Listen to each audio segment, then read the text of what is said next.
Hey guys, welcome to Marcus Loves Movies. My name is Marcus Lee and today I'm doing something a little bit different to what I would normally do. On this channel I do movie reviews, but today for the very first time I'm going to review a television show. Wow, world exclusive. And because I'm so confident, I've got so much self-confidence, I'm not just going to review one TV show, I'm going to review two TV shows, double wow.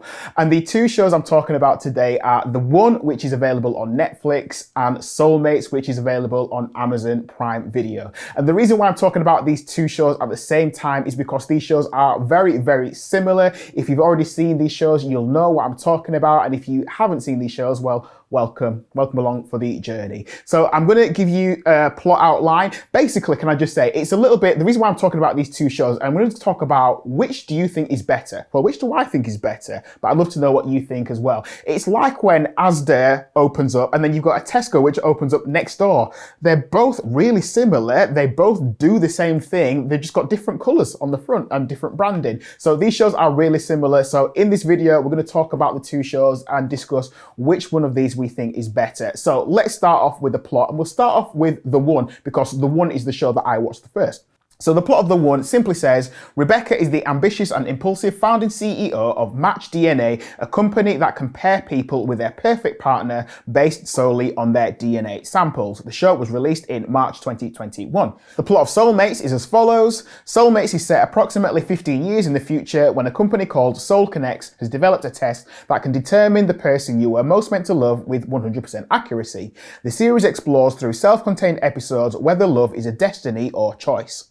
So essentially, these two shows are about the same idea. It's about companies that have discovered that they can match your DNA with the DNA of someone else who has the same traits as you. And if you meet that person, you will fall in love. It is your perfect partner and everything will be wonderful. You will live happily ever after. Right, that's an interesting story, especially if you're already connected with someone else, especially if you're already in a relationship. Right, let's see where that goes. Okay, so first off, I started watching The One. Now, I will say I'm always a bit late to the party, which is probably why I don't do TV reviews for when things come out immediately. So The One came out in March 2021. Soulmates came out around November 2020, I believe. So yeah, I'm really late to the party with that one. But I started off with The One. Now, as soon as I started watching it, I really started enjoying it. I think the idea, it's the first time I'd heard of this idea. I was really impressed with it. It was really interesting. And The One starts doing that thing of saying, hey, well, okay, we can now do a DNA match where you can find a person. And there are lots of people who haven't taken the test. And then they realize their perfect partner does exist somewhere. But what does that look like when you're already in a relationship? Or what does that look like if the person who is meant to be the perfect partner for you has passed away? What if they're just not available to you? So that is a really good idea. And our main character, Rebecca, who is the CEO of this company who has discovered this ability to find your perfect partner, she initially is our protagonist, but then we realize she's not the nicest of people and she's got a dark side to her as well. And again, without giving too much away, she goes on a real path and you start thinking, is she the protagonist or is she the antagonist? Should we be supporting her? Do we like everything about her? Early on, we learned that one of her friends has died in very mysterious circumstances. We know that she has a business partner or the person that she founded the company with and they don't get on anymore and there seems to be a problem there. So it's all this dark history that this character has, this backstory, and I like that stuff. In The One, we also have multiple threads. We see other couples who have their own issues. We have couples whether it's a case of, should they be together? Is there another party who could be the one who could be of interest? And there's all of this going on. And there's a police investigation as well into something. And yeah, I really enjoyed this. And I was going from episode to episode and I wanted to watch the next one. I wanted to see what happened next. What I will say is, however, we come to the last episode, and like I said, I'm going to be spoiler free, but in terms of how good the show was, when the show ends, I was a little bit disappointed. I won't tell you what happens, but me personally, I would have liked a different ending, and we all like different endings. Some people like an open-ended end to a show. Some people, like my wife, like things wrapped neatly in a bow where it's all tidy and it's like the end and you can move on with your life. I won't tell you what kind of ending I like, but I was disappointed with this ending and it made me wonder whether this will be a limited series, i.e. it just ends there, but it also seems like there's scope for some more. So I wasn't sure whether they were trying to leave the door open and say, well, there's more to come, or whether they were just ending it there. I'd like to see more of it. So that was good. Enjoyed the show, but the way it ended, yeah, I wasn't in love with that. So then we move on to Soulmates, and this has been out longer than the one has. Like I say, I'm late to the party. A friend told me about it. I wish I'd watched it sooner, but there you go. It's set in the future and it's got all of that modern tech. So it's got cool smartphones, bigger televisions, cool screens, which is strange in a way because even in rural environments, they've got all this modern tech. So I quite like that. It's got a bit of a Black Mirror vibe to it. It's an anthology. So basically, it doesn't have one story which runs throughout all 6 episodes. It doesn't have one thread which runs throughout. Each episode is a standalone episode, standalone stories. And I like that because there's a lot more scope for telling us a story. Each story can be different. So watching this, episode 1 was decent. Episode 2, I thought was much better. Episode 3 was really good as well. And each of these episodes explores not just what it's like to meet your soulmate, but just some of the difficulties of, well, what if your soulmate isn't a nice person? Will you truly be happy if you go off and meet your soulmate? What does that look like when you're in a relationship already and you maybe aren't happy with your partner all of a sudden? Do you then just get up and go and leave? So I liked what it did in those 3 episodes. And at that point I was thinking, ooh, I know the one touched on these things, but I feel like this one goes much deeper. And I feel like the Soulmates had more twists and turns to it. So I quite liked that. So 3 episodes in, I was like, right, yeah, I like this more than the one. But then we get to episode 4, which was about a couple or 2 guys who meet up in Mexico and they start falling in love. I thought that was a bit weak. Some of the things that happened, you think, that's just stupid, that wouldn't happen. So I thought that was a bit weak. Episode 5 was about a cult that believed in suicide and had religious aspects to it, and started off quite strong, but then by the end of it, it was like bleh, literally. And then it finishes with episode 6, which I thought was a really good episode. It stars Betsy Brandt, who I always think of as Marie in Breaking Bad. And that was a really dark episode. I mean, really dark to the point of I was like, ooh, because the strange thing about Soulmates is that episode 1 starts off almost quite light-hearted. But then by episode 6, it's so dark. It's a strange thing. Normally you get a certain tone throughout. But yeah, episode 1 was almost, PG 12A, and then episode 6 was dark anyway. The good thing about these 2 shows is that they generate conversation about meeting the one, and whether you believe in the one, whether you believe there is one perfect soulmate for you out there. Me and my wife, we've had this conversation, and I've had this conversation with friends in the past as well about whether you believe in the one, whether you believe there's a perfect soulmate for you out there. They might be on the other side of the world, but do you believe in the one? And I'd love to know what you think about this, and please feel free to leave a comment in the comment section. But me personally, I don't believe in the idea of the one. I don't believe in the idea of soulmates. I don't believe there's one perfect person for you out there, that if you meet that one perfect person, you'll fall in love and you'll live the rest of your life happily ever after. I don't believe in that.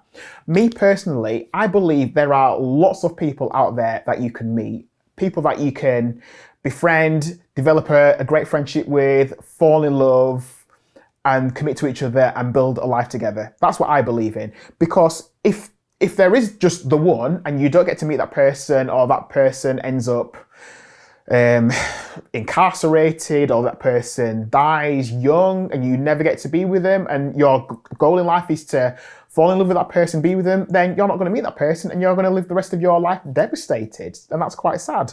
But yeah, me personally, I believe, there's lots of people you can meet. And like Soulmates kind of touches on, and like the one touches on, is that, listen, just because you meet that person doesn't mean that person is going to be perfect, because people are not perfect. And the reason why relationships often fall apart is because those 2 people decide not to work on that relationship any further. They get bored of that person, they get tired, and they decide, I want something else, I want something different. I heard a person once say that, you know what, Marcus, there's no such thing as a perfect marriage, because people aren't perfect. You've got 2 people who are imperfect, and they've got to work on that marriage to make it as good as possible. But there's no such thing as a perfect marriage. So I think that's really good advice. And that advice is probably for young people out there who believe there is the one. So anyway, having said all of that, it comes down to which one do I think was better. Now, I keep doing that in my mind. I keep going back and forth about which is better. So I started off watching The One, and I really enjoyed it, and I was hooked. I wanted to, as soon as one episode finished, I wanted to watch the next one. But like I say, I got to the end of The One and I wasn't happy with how it ended. I think it could have had a better ending. Some people will like the ending. Me personally, I was a little bit disappointed. Then when I moved on to Soulmates, I was really enjoying it. I got 3 episodes into Soulmates and I thought, oh, I actually like this more than The One. But then I got to episode 4 of Soulmates, which I thought, and then episode 5, and I was a bit disappointed with that. Then I thought, actually, maybe The One was better. Then I watched episode 6 of Soulmates, and I thought, yeah, this is a good story, it's clever. And yeah, so I keep going back and forth. What I really like about The One is, yes, okay, the story was good, I was hooked. And then going forward, do I want to see another episode of that? Do I want to see another series of that? Because, there's potential for more. But I do also feel like with Rebecca's character, the lead character, we've already seen her backstory. We've seen flashbacks. I'm not sure what else I can really learn about her. With Soulmates, because it's an anthology, there are lots of different stories. And if I was to see another series of Soulmates, there are 6 potential new stories that I could see in a 6-episode season. So I feel like with Soulmates, there is more to see. Even though there were episodes I was disappointed with Soulmates, I still feel like there's more there. There's more of that world to explore. And if it comes down to ratings, here we go. The One, because I like to rate things out of 5 stars. The One, I would give it 3.5 stars. Soulmates, I think I'd give it 4 stars. So for me, Soulmates is the winner purely because I feel like there is more scope to tell interesting stories, and I found the stories a little bit more interesting because there was just more. There was more to look at. There were different avenues to go down, and I was really impressed by that. So if you're a person who hasn't seen these 2 shows yet, I would actually recommend that you watch them in a certain order. Even though Soulmates came out before The One, I would recommend that you actually watch The One first, because I feel like The One really stays on one story. It shows you the world of DNA matching and what this looks like, and we've got 8 episodes where we get to spend time in this world. Once you've done that, you can then move on to Soulmates, which is the anthology, and then we get to see it with lots of different stories, how people around the world are affected by this idea. What does it look like in a marriage where a couple are struggling? What does it look like with infidelity? What does it look like in an open relationship? What does it look like when you've got to travel across the world to meet the one? What does it look like if the person for you is actually quite dark and sinister? What does all that stuff look like? And Soulmates answers that. But that's just my recommendation to you. It's my opinion, and opinions are all good. So those are my thoughts about The One and Soulmates. I would love to know what you think about these 2 shows. Which show did you think was best? What things stood out for you in both of those? Please let me know. Leave a comment in the comment section. Please give this video a like whilst you're here. And if you like movie discussion, TV discussion, trailer reactions, all that good stuff, can I encourage you to subscribe to this YouTube channel and also to hit the notification bell so that you're notified every time I release a brand new video. That would really help me. Please share this video with a friend, share it with a stranger, share it with a neighbor. I really don't mind. Just share the love. Listen, thank you for watching. I really appreciate your time, and tune in for the next time I release a video. So until then, take care of yourselves. See you again soon. Thanks for watching.